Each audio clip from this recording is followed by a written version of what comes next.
लोगों के बहुत सारे सवाल होते हैं टैक्स से जुड़े हुए और उनके जवाब हम तलाशने की कोशिश करेंगे। बहुत ही आसान भाषा में समझाएंगे कि क्या नियम कहते हैं और क्या करने की जरूरत है।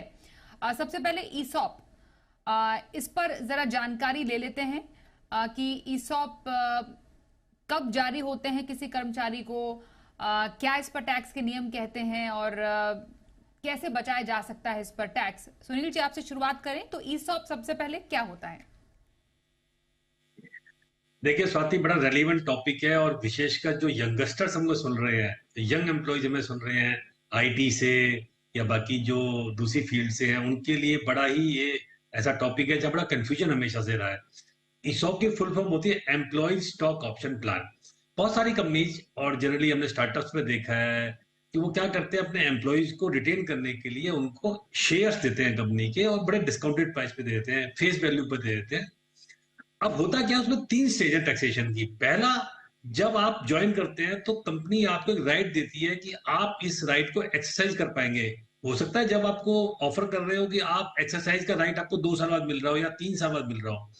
जब आप वो राइट को एक्सरसाइज करते हैं स्वाति, मान लीजिए आपको 200 रुपए कंपनी की वैल्यू का शेयर है जिसकी फेयर मार्केट वैल्यू 200 रुपए है और कंपनी ने आपको 10 रुपए में दे दिया, तो 190 रुपए को जो डिफरेंस था फेस वैल्यू और फेयर मार्केट वैल्यू में, उसको परक्विजिट माना गया सेक्शन 17(2)(6) में, और उस पर टैक्स लग जाता है एज ए सैलरी इनकम। और जब आप उस शेयर्स को बेचेंगे, यानी आपको 10 रुपए में शेयर मिला और आपको 200 रुपए के वैल्यू का 10 रुपए में शेयर मिला था, 190 तो आपने सैलरी से टैक्स दे दिया। आपने मान लीजिए 350 रुपए में बेचा उसको, तो जो 150 रुपए उस पर आपको कैपिटल गेन टैक्स लगा लगता था। और ये डिपेंड करता है होल्डिंग पीरियड पर कि आपका होल्डिंग पीरियड क्या है, शॉर्ट टर्म में या लॉन्ग टर्म में। अगर अनलिस्टेड इक्विटी शेयर है यानी जिसकी लिस्टिंग नहीं हुई है, वहां पर होल्डिंग पीरियड है 2 साल का। 2 साल से कम 24 महीने से कम होगा तो शॉर्ट टर्म कैपिटल गेन होगा। अगर 2 साल से ज्यादा होगा तो लॉन्ग टर्म कैपिटल गेन होगा। हाँ, सरकार ने एक फायदा दिया, आपने 10 रुपए का शेयर 350 बेचा, पर चूंकि आप 200 रुपए पर टैक्स दे चुके थे तो आपकी कॉस्ट ऑफ एक्विजिशन जो मानी जाएगी वो अब 200 रुपए मानी जाएगी और डिफरेंस पे आपको टैक्स देना होगा। ये ईसोप पर मोटा मोटा नियम है। लेकिन स्टार्टअप को लेके सरकार ने एक बहुत बड़ा फैसला किया था माननीय वित्त मंत्री जी ने 2021 के बजट में, और ये कहा था कि अगर आप एक एलिजिबल स्टार्टअप है तो हम आपको एक बेनिफिट दे रहे हैं। और बेनिफिट जो दिया था बड़े तरीके से दिया गया था, घुमा के वो बेनिफिट दिया गया है। उसमें इन्होंने कहा कि टैक्सेबिलिटी को हम डेफर नहीं कर रहे हैं, यानी जिस साल में आपने ईसोप को एक्सरसाइज किया, आपने अप्लाई किया कंपनी के पास में ईसोप शेयर्स के लिए, टैक्सेबल तो उसी साल में होगा, लेकिन आपसे टैक्स चार्ज नहीं कर रहे हैं। कैसे नहीं कर रहे हैं? तो सरकार ने एक स्पेशल नियम दिया, लेकिन वो केवल एलिजिबल स्टार्टअप के लिए है। और ये कहा कि 48 मंथ्स के लिए हम टैक्स को डेफर कर रहे हैं। टैक्सेबिलिटी उसी साल में होगी, यानी इनकम तो आपको वहीं दिखानी पड़ेगी जब आपको ईसॉप मिला था। टैक्सेबिलिटी को डेफर कर दिया, 48 मंथ्स तक आप उस टैक्स को डेफर कर सकते हैं। यानी एम्प्लॉयर भी टैक्स 48 महीने बाद, 4 साल बाद आपका टैक्स काटेगा। पर दो कंडीशन आपको पूरी करनी पड़ेगी। नंबर एक, आप अपने एम्प्लॉयर की नौकरी नहीं छोड़ेंगे, यानी आपको बांध लिया। नंबर दो, आप उन शेयर्स को नहीं बेचेंगे। अगर आपने नौकरी छोड़ दी या शेयर्स को बेच दिया तो फिर आपको टैक्स उसी साल में लग जाएगा जब आपने इनमें से कोई भी काम किया। लेकिन एक विशेष बात याद रखनी है कि स्टार्टअप में भी केवल एलिजिबल स्टार्टअप, और एलिजिबल स्टार्टअप में वो जिनको इंटर मिनिस्ट्रियल बोर्ड से परमिशन मिली हुई है, बाकी स्टार्टअप भी इसमें नहीं आते हैं। जी बिल्कुल। अब सुनील जी ने समझाया शुरुआती अपने जवाब में कि किस तरीके से ईसॉप पर टैक्स के नियम लगते हैं। रुचिका, ये जो हम जिन शेयर्स की बात कर रहे हैं जो एम्प्लॉयज को देती है कंपनी, ये इसमें लिस्टेड और अनलिस्टेड दोनों शेयर पर क्या नियम अलग अलग हैं, क्या कहते हैं? जी बिल्कुल, इसके अंदर दोनों पे अलग अलग है। जैसे कि लिस्टेड शेयर्स है उसका time period of holding capital gains निकालने के लिए अलग है, और अनलिस्टेड का time period of holding capital gains निकालने के लिए अलग है। तो इसके अंदर जैसे कि 3 स्टेजेस है। पहले तो आपने ऑफर किया, एक रिजर्व पीरियड रख दिया जिसके अंदर आपको ये ऑप्शन एक्सरसाइज करनी है। तो जिस साल आपको ऑफर मिलता है उस साल में कोई भी टैक्स ट्रीटमेंट नहीं है। जिस साल अल्टीमेटली आप इस ऑप्शन को एक्सरसाइज करते हैं उस साल जो आपका डिफरेंस है वो आपको सैलरी के अंदर टैक्सेबल होगा। माने आपकी जो फेयर मार्केट वैल्यू थी और जितने का आपने पे किया, जो डिफरेंस है वो आपको सैलरी में टैक्सेबल होगा as per requisites. Third stage आती है जब आप अल्टीमेटली इन शेयर्स को बेचते हैं जो आपको ईसॉप्स मिले। अब अगर आपकी लिस्टेड कंपनी है तो उसके अंदर हम जब टाइम पीरियड देखते हैं तो 1 साल का देखेंगे, 1 साल से कम है तो शॉर्ट टर्म, 1 साल से ज्यादा है तो लॉन्ग टर्म। अगर अनलिस्टेड शेयर्स हैं तो हम 2 साल का टाइम पीरियड देखते हैं, 2 साल से कम है तो आपका ये है शॉर्ट टर्म, अगर 2 साल से ज्यादा है तो लॉन्ग टर्म होगा। इसके अलावा एक और विकल्प भी हो सकता है ईएसयू के अलावा, अगर ईएसओपी के अलावा अगर हम देखें तो आरएसयूज देती है आजकल कंपनी। आरएसयू के अंदर क्या होता है, सेम है ईसॉप्स की तरह, मगर यहाँ पे आरएसयू आप बोनस की तरह देते हैं और एम्प्लॉय को रिटेन करने के लिए ये बोनस मिलता है। तो आपने एक कंडीशन लगा दी, अगर आप मेरे साथ 5 साल काम करेंगे तो मैं आपको इतने आरएसयू दूंगा। तो इसमें अगर एम्प्लॉय 5 साल से पहले छोड़ के चला गया तो आपको उसको कोई भी शेयर नहीं देना है। अगर 5 साल तक एम्प्लॉय आपके पास रिटेन रहता है तब आप उसको आरएसयू देते हैं, क्योंकि एम्प्लॉय इसके लिए कुछ भी पे नहीं कर रहा। तो जो भी फेयर मार्केट वैल्यू होती है 5 साल बाद उस शेयर्स की, वो एम्प्लॉय के हाथ में एज अ सैलरी टैक्सेबल होती है परक्विजिट्स के अंदर। और कैपिटल गेन ट्रीटमेंट सेम होता है जो ईसॉप्स का होता है। ओके, तो आपने आरएसयूज का यहाँ पर जिक्र किया, और ईसॉप पे भी ये नियम रुचिका लागू होते हैं कि अगर मानिए बेचा नहीं शेयर और कंपनी छोड़ दी एम्प्लॉय ने और ईसॉप है उनके पास, तब भी यही ट्रीटमेंट होगी? जी बिल्कुल, अगर आपके पास ईसॉप्स आ गए हैं और आपने कंपनी छोड़ दी है तो इस केस में आपके पास शेयर्स हैं तो वो आपको कैपिटल गेन्स उसी तरीके से लगेगा जो नॉर्मल प्रोसीजर्स है कैपिटल गेन के।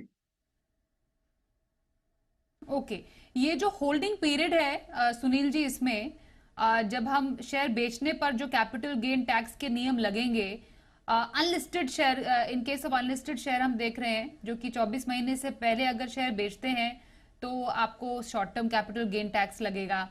लॉन्ग टर्म तब लगेगा जब 24 महीने से ज्यादा आप होल्ड करते हैं, आपको लाभ होता है तो उस पर long term capital gain tax लगेगा, जो कि नियम कहता है उसके अनुसार 20% टैक्स प्लस इंडेक्सेशन लाभ मिलता है। ये होल्डिंग पीरियड जब कर्मचारी को अलॉट किए जाते हैं शेयर तब से है, या फिर जो ओरिजिनल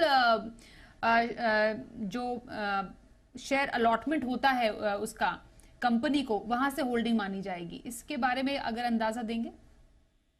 नहीं स्वाति, देखिए जैसे अभी कहा कि 3 स्टेज है। जब आपको ऑफर हुई तो आपको शेयर्स आपको नहीं मिले, जब शेयर्स आप अलॉट करेंगे, जब आप शेयर्स होल्ड करेंगे तो होल्डिंग पीरियड आपका वहां से शुरू होगा, और उसके बाद में जब आप बेचेंगे तो उसका जो डिफरेंस होगा वो 24 मंथ्स होगा अनलिस्टेड के शेयर में, और अगर लिस्टेड है तो 12 महीने होगा।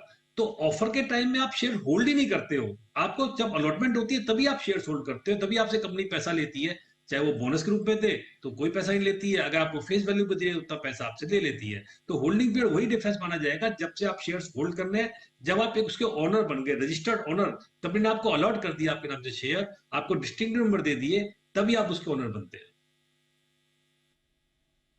ओके। और इनकेस शॉर्ट टर्म गेन होता है ईसॉप से रुचिका, तो मतलब वो फिर एम्प्लॉय के सैलरी में ही माना जाएगा और उसकी जो ट्रीटमेंट होगी वो आय के हिसाब से होगी। रुचिका? जी बिल्कुल, अगर मैं शॉर्ट टर्म कैपिटल गेन की बात करती हूँ तो वो मेरी नॉर्मल इनकम की तरह टैक्सेबल होता है। तो एज एन एम्प्लॉय जो इंडिविजुअल के स्लैब रेट्स हैं वो स्लैब रेट्स जो है वो आपको एप्लीकेबल होते हैं। और अगर लॉन्ग टर्म कैपिटल गेन है तो आपको स्पेशल रेट ऑफ टैक्स लगता है जो कि 20% का है आपका। बिल्कुल। सुनील जी, क्या ये जो ईसॉप से शेयर मिलते हैं एक एम्प्लॉय को, क्या वो ट्रांसफरेबल होते हैं? वो क्या ट्रांसफर किए जा सकते हैं? देखिए अनलिस्टेड कंपनी के शेयर्स तो वैसे ही फ्रीली ट्रांसफरेबल नहीं होते हैं, बाय डिफॉल्ट आप उनको ट्रांसफर नहीं कर सकते हैं, और एग्जिस्टिंग शेयर होल्डर को ट्रांसफर करने होते हैं, तो पहली बात तो ट्रांसफरेबल नहीं है। जहां तक लिस्टेड शेयर की बात है, अगर लिस्टेड शेयर लिस्टेड कंपनी है तो उसमें अगर कंपनी ने कंडीशन लगा रखी है तो आप ट्रांसफर नहीं कर पाएंगे, अदरवाइज आप ट्रांसफर कर सकते हैं, क्योंकि आप बेचेंगे कहां पर? लिस्टेड कंपनी के शेयर तो आपको स्टॉक एक्सचेंज में बेचने हैं। अनलिस्टेड कंपनी के शेयर्स ऑफकोर्स आप मार्केट में नहीं बेच सकते, फ्रीली शेयर ट्रांसफरेबल नहीं है, तो कंपनी ही उसको परचेज करती है, बाईबैक करेगी, या किसी और को जो एग्जिस्टिंग शेयर होल्डर है वो परचेज करेगा उसके। ओके, तो ये कुछ हम बारीकियां समझ रहे हैं ईसॉप से जुड़ी हुई। इस पर और भी सवाल हम लेंगे, लेकिन जो सवाल आ रहा है वो अब एक और कंपोनेंट से जुड़ा हुआ आ रहा है जो कि एक नौकरी पेशा के लिए काफी इंपॉर्टेंट होता है, वो होता है प्रोविडेंट फंड। तो प्रोविडेंट फंड पर लोगों को नियमों में कई बार बहुत सारे असमंजस और कंफ्यूजन हो जाती है। तो रुचिका, एक बेसिक नियम जो है प्रोविडेंट फंड पर टैक्स का, वो क्या कहता है? लोग कई बार पूछते हैं कि हमें प्रोविडेंट फंड निकालने की जरूरत पड़ रही है किसी एक पर्टिकुलर उनके कुछ जरूरी काम के लिए, तो कब प्रोविडेंट फंड से विड्रॉल या निकासी अलाउड है और कब इसकी इजाजत नहीं मिलती है? देखिए, प्रोविडेंट फंड में एम्प्लॉयर और एम्प्लॉय या 12% कंट्रीब्यूट कर रहा है, क्योंकि इक्वल कंट्रीब्यूशन है, या 1800 रुपए पर मंथ कंट्रीब्यूट करता है। जब मैं निकालने की बात करती हूँ, तो अगर आपकी 5 साल की रेगुलर जॉब है, इंक्लूडिंग आपका पुराना वाला अगर जो एम्प्लॉयर है जहां पे आप काम कर रहे थे, प्लस जो करंट एम्प्लॉयर है, रेगुलरली अगर आप 5 साल काम कर रहे हैं तो आप उसके बाद विड्रॉ कर सकते हैं, एक चीज। दूसरी चीज, अगर आप 55 ईयर्स के हो गए हैं तो आप विड्रॉ कर सकते हैं, उस केस में 100% विड्रॉल अलाउेबल है। उसके अलावा अगर आप 54 ईयर्स की एज के हैं तो उस केस के अंदर आप 90% जो है वो विड्रॉ कर सकते हैं। अपार्ट फ्रॉम दिस कुछ कंडीशंस लगाई गई हैं, अगर ये कंडीशंस फुलफिल होती हैं तो भी आप विड्रॉ कर सकते हैं। जैसे अगर आपकी मैरिज है घर में, या फिर आपका हेल्थ की कोई कंसर्न है, या 1 महीने से आप नौकरी पे नहीं थे, आप अनएम्प्लॉयड हैं, तो आप 75% विड्रॉ कर सकते हैं। अगर आप 2 महीने से ज्यादा अनएम्प्लॉयड हैं तो आप 100% विड्रॉ कर सकते हैं। सिमिलरली अगर आप मकान बना रहे हैं, ये सारी कंडीशंस हैं, अगर ये कंडीशंस फुलफिल होती हैं तो आप विड्रॉ कर सकते हैं अपने पीएफ के अंदर से, बैलेंस में से। ओके, कौन कौन से कंडीशंस हैं सुनील जी जिसके तहत पीएफ निकालने की इजाजत है? क्योंकि ऐसा तो नहीं है कि मन किया पीएफ, किसी को जरूरत पड़ गई कि एक नया फोन खरीदना है या वेकेशन के लिए जाना है, पैसों की किल्लत हो रही है, तो चलिए पीएफ के पैसे से थोड़ा पैसा निकाले। तो ऐसा तो शायद नहीं है। इसलिए कौन सी ऐसी इमरजेंसी या जरूरी सिचुएशंस है जिसके तहत ही पीएफ से पैसे निकालने की इजाजत दी जाती है? देखिए, पीएफ एक रिटायरमेंट बेनिफिट की तरह काम करता है कि आपको सरकार चाहती है जब आप रिटायर हो जाए तो आपको उसके बाद आप उसे पैसा निकालें। तो इसलिए कुछ कंडीशंस लगा रखी है, जैसे रुचिका ने बताया कि आपको मकान बनाना है, आपको मैरिज में जाना है, आपकी बेटिया की शादी करनी है, तो ऐसी कुछ कंडीशंस है, या आप अनएम्प्लॉयड हो गए तभी आप पैसा निकाल सकते हैं, वरना आप पैसा नहीं निकाल सकते, क्योंकि सरकार ने आपको इतने टैक्स बेनिफिट उसमें दिए हैं। ये एक बात ऐसी स्कीम बची है जो ई में आती है, एग्जेम्प्ट एग्जेम्प्ट एग्जेम्प्ट, यानी जब आप पैसा डालते हैं तो एग्जेम्प्ट, उस पर मिलने वाला ब्याज एग्जेम्प्ट, और उससे पैसा निकालते हैं तो एग्जेम्प्ट। अब चूंकि फाइनेंस एक्ट 22 में थोड़ा चेंज किया था कि अगर आप 2.5 लाख रुपए से ज्यादा कंट्रीब्यूट कर रहे हैं प्रोविडेंट फंड में, तो उससे अलावा जो आप कंट्रीब्यूट करेंगे, एक्सेस जो अमाउंट कंट्रीब्यूट करेंगे, उसकी इनकम टैक्सेबल होगी। 2.5 लाख तक आप हर साल जो कंट्रीब्यूट करेंगे उसकी इनकम, उसकी ब्याज की इनकम भी टैक्सेबल नहीं होगी। तो अगर सरकार ने कुछ बेनिफिट आपको दिए हैं तो ऑफकोर्स उसमें रेस्ट्रिक्शंस भी लगाई हैं, क्योंकि उसका उद्देश्य यही था कि आप जब रिटायरमेंट हो उसके बाद उस पैसे का इस्तेमाल करें। बिल्कुल। और जब नौकरी बदलते हैं रुचिका, तो कहा जाता है कि बेहतर रहता है कि आप अपना पीएफ अकाउंट ट्रांसफर करा दें। आप ए कंपनी में नौकरी कर रहे हैं, आप बी कंपनी में शिफ्ट हो रहे हैं, तो आप अपना पीएफ ट्रांसफर करा दीजिए। उस केस में जो यूनिवर्सल अकाउंट नंबर एक होता है, क्या वो भी बदल जाता है? क्या मल्टीपल यूएन नंबर भी हो सकते हैं किसी एक व्यक्ति के? क्योंकि ऐसा सवाल लोगों के कई बार मन में आता है जब वो अपना पीएफ बैलेंस चेक कर रहे होते हैं, उनके मन में कंफ्यूजन होता है कि कौन से अकाउंट नंबर से उनको पीएफ बैलेंस चेक करने की जरूरत है। जब आप इस तरह से जॉब चेंज करते हैं तो हमेशा हम ये सजेस्ट करते हैं कि आप अपना पीएफ जो है वो विड्रॉ नहीं कीजिए, क्योंकि जब आप विड्रॉ करेंगे तो आपको वो टैक्सेबल हो जाएगा। तो अच्छा ये है कि आप अपना पीएफ बैलेंस जो है वो कंटिन्यू करें। इसका मतलब ये हुआ कि आपकी जो भी अगली नौकरी है, आप अपना पीएफ बैलेंस जो है वो एज इट इज जो है वो आगे कंटिन्यू करें। तो अगर हम जब ये कंटिन्यू करते हैं तो हमारा जो यूएन नंबर होता है वो एज इट इज आप नेक्स्ट एम्प्लॉयर को देते हैं कि मेरा ये वाला यूएन नंबर है, तो उस वाले पोर्टल पे वही सेम नंबर जो है आपके कंटिन्यू करता है आगे। ओके, तो ये कंफ्यूजन को आपने दूर किया कि यूएन नंबर जो है वो आगे कंटिन्यू रहता है आपके प्रोविडेंट फंड अकाउंट से जुड़ा हुआ। एक ब्रेक का यहाँ पर वक्त हो गया है। ब्रेक के बाद हम जरा बात करेंगे कि एनपीएस में टैक्स के क्या बेनिफिट आपको मिलते हैं, नौकरी पेशा है तो कितना आप टैक्स का लाभ ले सकते हैं, और उसके अलावा इनकम टैक्स रिटर्न से जुड़े हुए कुछ जरूरी सवाल है जिनका जवाब जानने की जरूरत है, खास तौर पर अगर किसी तरीके का कोई नोटिस आता है तो आपको क्या करने की जरूरत है। चर्चा थोड़ी देर में, बने रहिए हमारे साथ।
तो नौकरी पेशा है तो कौन से टैक्स के नियम आपके लिए जानने जरूरी हैं, उनमें से कुछ की चर्चा हम आज खास कर रहे हैं। टैक्स एक्सपर्ट सुनील गर्ग और रुचिका भगत हमारे साथ हैं।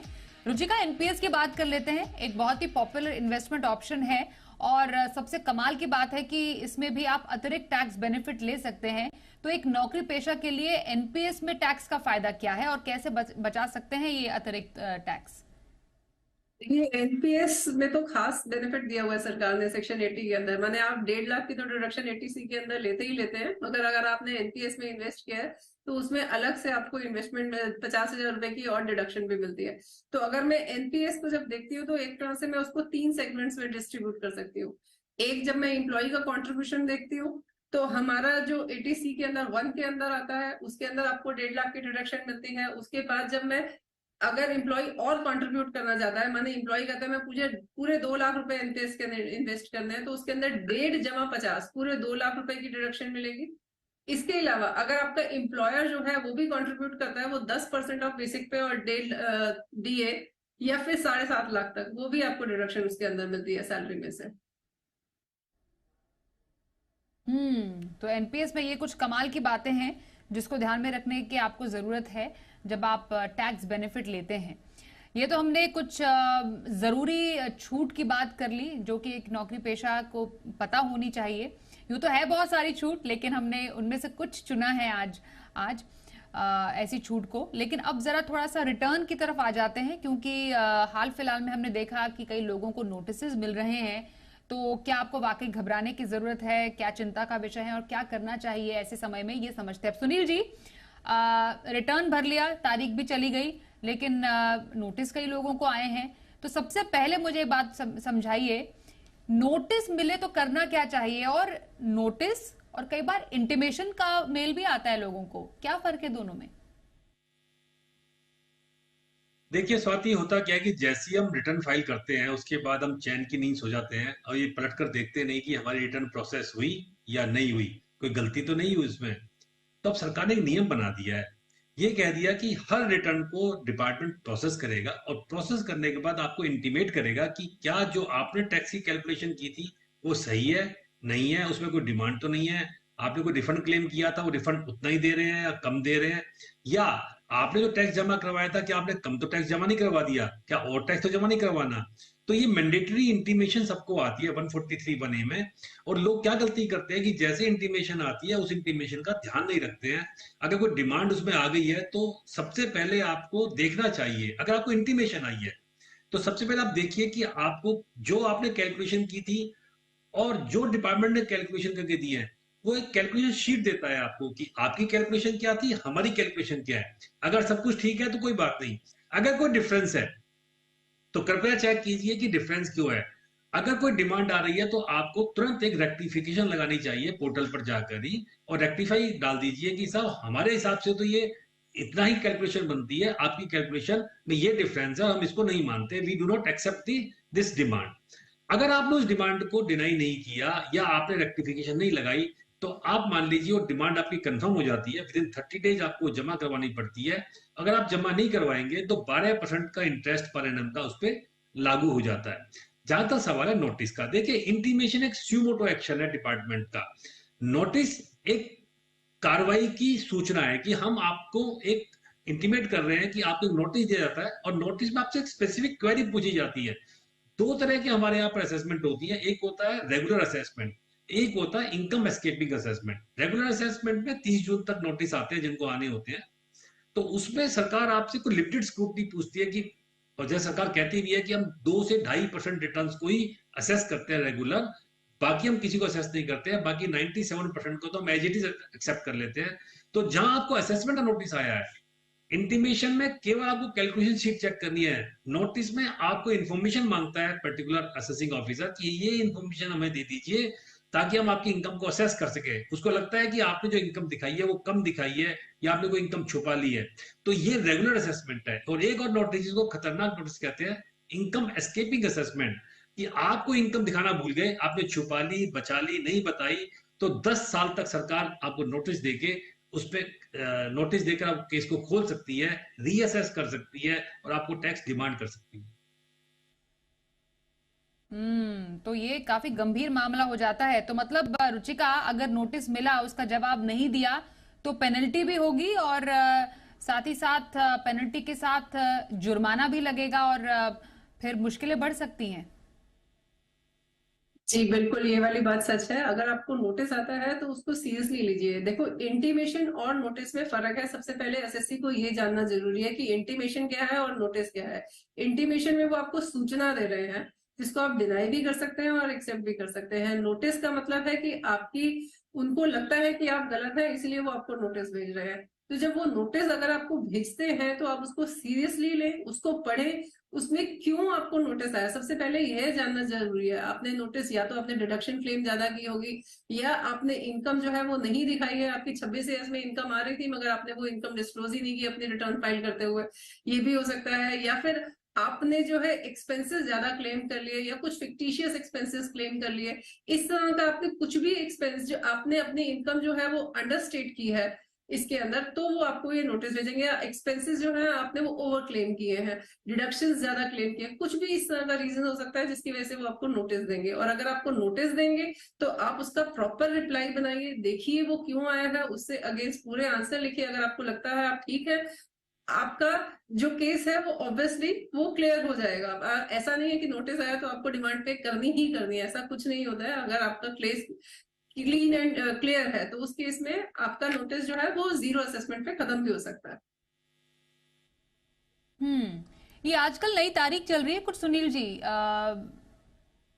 31 अक्टूबर तक रिटर्न भरने की। क्या है ये नई तारीख? ये 31 अक्टूबर का मामला क्या है? और 31 अक्टूबर या 31 दिसंबर, जरा इसको क्लियर कीजिए सर। देखिए, हमारे यहाँ पर जो केस ऑडिट होते हैं उनके लिए डेट 31 अक्टूबर ही थी। 31 जुलाई जो नॉन ऑडिट के एसएससी उनके लिए होती है, तो 31 अक्टूबर में जनरली कंपनीज, फर्म ये अपनी रिटर्न फाइल करती हैं।